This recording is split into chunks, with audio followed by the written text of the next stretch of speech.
இந்த சட்டை போடுறது ஆம்பளை சட்டை கழட்டிட்டு தான் பூஜை பண்ணணும் சாத்திரம் உண்டு.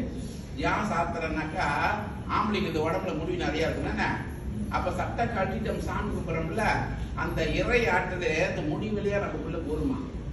அதுதான் ஆணுங்க சட்டையை கழட்டி சாமி கும்பிடு அப்ப அது உள்ளுக்குள்ள போறோம் நம்மளுக்கு இறைவன் ஆத்துல சீக்கிரம் வந்து கிடைக்கும். பெண்கள் புடவை கட்டி இருக்கணும் முடியத்துக்கு முடிச்சிருக்கணும். அதை பூஜை பண்ண பலன் நம்மளுக்கு கீழே போகாது நமக்குள்ளேயே இருக்கும். ஆணுங்களுக்கு இதே போலதான் அதை கச்சம் காட்டி சாமி கும்பிடு அப்படி சொல்றது சரிங்களா. அதை பின்தொடர்ந்து வரணும். ஒரு மோட்சத்துக்கு போகணும்னு சொல்லி ஒரு குரு சின்னியா கேட்கிறான் வரமெல்லாம் மோட்சத்துக்கு போகணும்னு சொல்றீங்க குரு இது உண்மையா போறாங்களான்னு கேட்டா ஐயா நான் இதை வயிற்று குழம்பு சொல்றேன் அப்படின்றாரு. நீ அதையே சொல்லு குரு மாணவர்கள் சொல்றாரு. அதுக்கு மோட்சத்துக்கு போன வழி காட்டுறது யாருன்னா ராமகிருஷ்ண பரமஹம்சர் தெரிந்தானே. அவர் என்ன பண்ணாரு என்ன சொல்றாருன்னா ராமகிருஷ்ண பரமஹம்சர் அந்த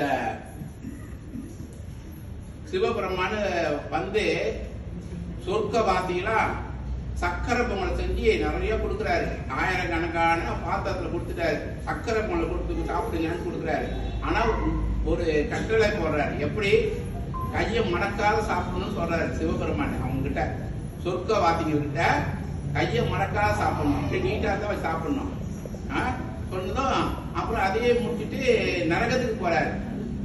நரகத்துல போய் சிவபெருமானே எல்லாம் சக்கரை பொங்கல் எல்லாம் கொண்டாட்ட உங்களுக்கு நீங்களாம் சாப்பிடணும்னு. அப்ப அங்கேயும் சொல்றாரு ஒரு கட்டளை எப்படி சாப்பிடணும்னு விதி இருக்கு.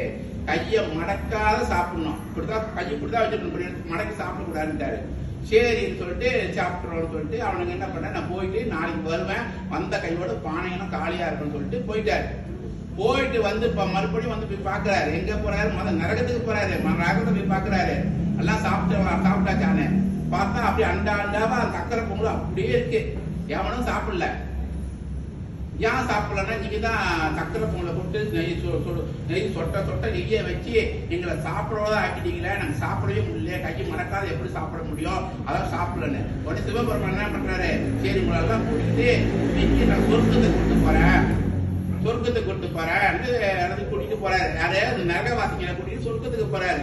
அங்க போய் பார்த்தா சொர்க்கத்துல உள்ளவங்க எல்லாம் என்ன பண்ணாங்க அந்த சக்கரை பொங்கலை பார்த்தா அண்டாலும் காலியா எல்லாம் சாப்பிட்டு முடிச்சிட்டாங்க. அப்ப கேக்குறாரு நீங்க எப்படா சாப்பிட்டீங்க தானே நான் கையை மடக்காத சாப்பிட சொன்னீங்கன்னு. அப்ப அந்த சொல்ற அந்த சொர்க்கத்துல ஒண்ணு சொல்றான் கையை தான் மடக்கதான் சாப்பிடணுமா நான் அள்ளி அவருக்கு ஊட்டினேன் அவரு அள்ளி எனக்கு ஊட்டினாரு சக்கரை பொங்கல் முடிஞ்சு போச்சு. அப்ப சிவபெருமான் சொல்றாரு பத்தியாடா தர்மம் நிறைய பண்ணணும். தர்மம் பண்ணனாதான் இவங்க சொர்க்கத்துல இருக்கிறானுங்க. நீங்க எல்லாமே எனக்கே வேணும்னு நினைக்கிறதுனால நீங்க நரகத்துல இருக்கீங்கடான்னு சொன்னாரா சிவபெருமானு. அழகா இருக்கா இல்லையா. அப்ப தர்மம் பண்ணீங்களா நிறையா பண்றதுல தானே நீங்க பூ கூட கொண்டாட மாட்டேங்க. நாளைக்கு சாமிக்கு முருகனுக்கு வெறும் கையோட வரீங்க. அழகான கை கொடுத்துட்டாரா முருகன் கொடுத்துட்டாரா.